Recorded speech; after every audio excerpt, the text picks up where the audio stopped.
Shinies. Command told us you'd be coming. My objective is to get you up to speed with the simulation Star Wars Republic Commando and whether or not it's worth your time. The basic intel is that the squad tactic-based first-person shooter released in 2005 on the PC and original Xbox. This briefing will concern the PC version due to a lack of Xbox equipment. Man that turret, Delta. I'm in motion. The simulation establishes rather quickly that you're the leader of a four-man squad and are able to issue indirect as well as direct orders. You're able to have them take three potential formations, either an offensive formation, forming up as a group, or to guard a specific location. You're also able to assign tasks, such as slicing consoles or taking up various kinds of shooting points. Your squad possesses an endless supply of munitions, so it's in your best interest to assign them to sniper and anti-armor positions whenever you find the opportunity. In addition to possessing bottomless magazines, your squad possesses immortality in a sense. It's impossible for them to die. They simply lose consciousness and you or another squad mate has to shock them back on their feet. One nice twist to this mechanic is that you yourself share in this immortality and that you enter a dying state and can either order your squad to prioritize the mission or prioritize reviving you. Of course, if all of your squad is down and nobody can revive the others, then it's a game over. Bear in mind that your health doesn't completely restore from revival, so be sure to make use of healing stations whenever possible. You may also have to remind your men from time to time to get themselves patched up if they're preoccupied. As for your equipment, you're issued a standard-issue blaster pistol. It has unlimited ammo, but it has a meter that you have to let charge once it's dry. The repeating blaster rifle will likely be your most frequently used weapon, and it's what your squad will use when not assigned to a perch. You'll also gain a sniper add-on for dealing a good amount of damage as well as anti-armor that functions as a grenade launcher. Due to the relative scarcity of these ammo types, it is advised that you save them for tougher enemies. You are also able to carry an additional weapon, although only one at a time. These can include the very powerful but short-lived Geo-beam weapon as well as my personal favorite, the Trando shotgun. You may also find a minigun and concussion rifle of Trando origin and even Wookiee weaponry in the form of a bowcaster and rocket launcher. You also have a variety of grenades to supplement your arsenal with. You've also got the standard frag grenades, which we know as poppers, in addition to EMP grenades, which are known as droid poppers. There are also electro grenades, which are especially effective on droids, and flash grenades, which work best on organics. From time to time, you can also access turrets that both you and your squad mates are able to make use of. They have an unlimited cache of ammunition and tend to be powerful, so make use of them whenever you can. Our main enemy is an extreme group that call themselves the Separatists. Their army consists mainly of droids. The garden variety droid is relatively low threat, but they can be a hassle in larger numbers, but your pistol or rifle should be all you need. Super droids are much more of a threat, of course, both substantially more armored and armed than regular droids. Poppers and anti-armor rounds will make short work of them, but sniper rounds will do in a pinch. Making matters even trickier is that the two of these are capable of being manufactured on site, so always prioritize demolishing them. Scorched is the best option for this, of course, but you'll still need to cover him as he's doing his work. Droidicas, or rollies as we like to call them, can be likewise irritating. They roll into combat and deploy shields to absorb fire. Make sure to use droid poppers if you can, but otherwise use heavy firepower to cut through their shields. Perhaps the fiercest of the Separatist droids is the fearsome Spider droid. It's heavily armed and armored. Use explosives on its eye-like weak spot. Geos can be quite a menace as their warriors fly around. Their elites are especially threatening, attacking with a powerful laser. Fortunate thing is that you're able to take their weapon for yourself if it falls somewhere within your reach. There exist Geo larvae, but they're relatively low threat. Simply fire on them quickly with your rifle and avoid their range. Trandoshans also stand as a threat and can be quite dangerous. Regular Trandoshans tend to flank with a blade or use their shotgun. Be quick to take them out before they get too close. Heavy mercenaries tend to use miniguns, so be careful and take cover. Scrapper droids are perhaps the most irritating. Their tactic is gripping your face similarly to a newborn xenomorph. They will also attempt a self-destructive dive bomb when they're low on health, so be sure to avoid them.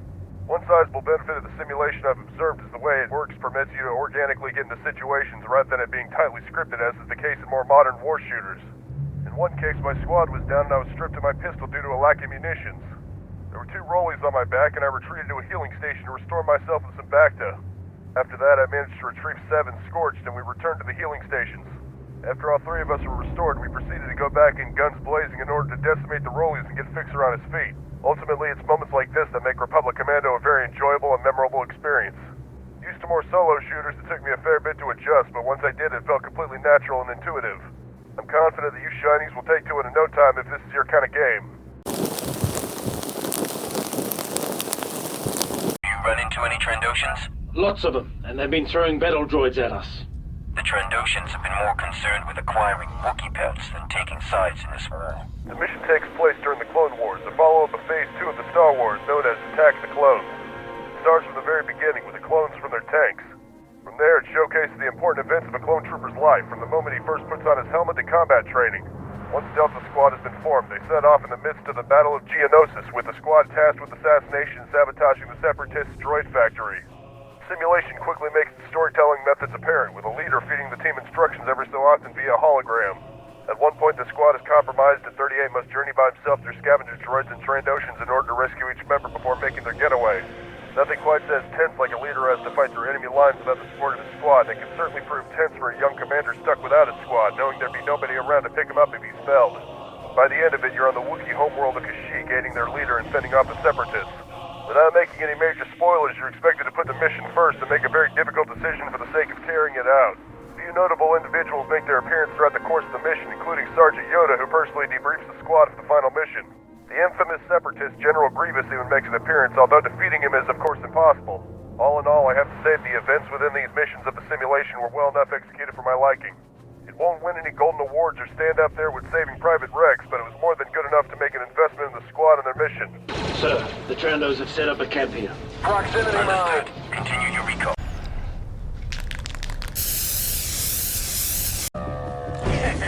Misfire! Misfire! Who packed that charge? Being original Xbox era, Republic Commando is naturally going to appear dated compared to more recent simulations.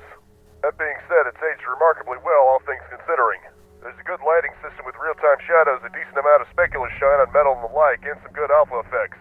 It's somewhat reminiscent of the Earth-made simulation known as Halo. The environments are nicely varied for any clone that wishes to become familiarized with rocky terrain, metallic interiors, and the Wookiee homeworld, providing some welcome contrast in the form of local foliage. If there's one thing I can really appreciate in a first-person shooter that I feel really adds to the immersion, it's having visible legs in your character. Fortunately, Star Wars Republic Commando is one such shooter, and it really helps add to the presentation. In addition to visuals, the simulation quite well represents the usual chatter you'd expect an actual squad to make. Each member of your team has their own voice and isn't afraid to tell you what they think. Oh, is that where they keep the baby Wookiees? Negative. Baby worship trees. This is the Wookiees' garden. Order them to heal up with backdown, they'll thank you. Accidentally hit them with friendly fire and they'll berate you. Despite being clones, they have their own distinct personalities. Fixer is fairly by the book and an expert on slicing consoles.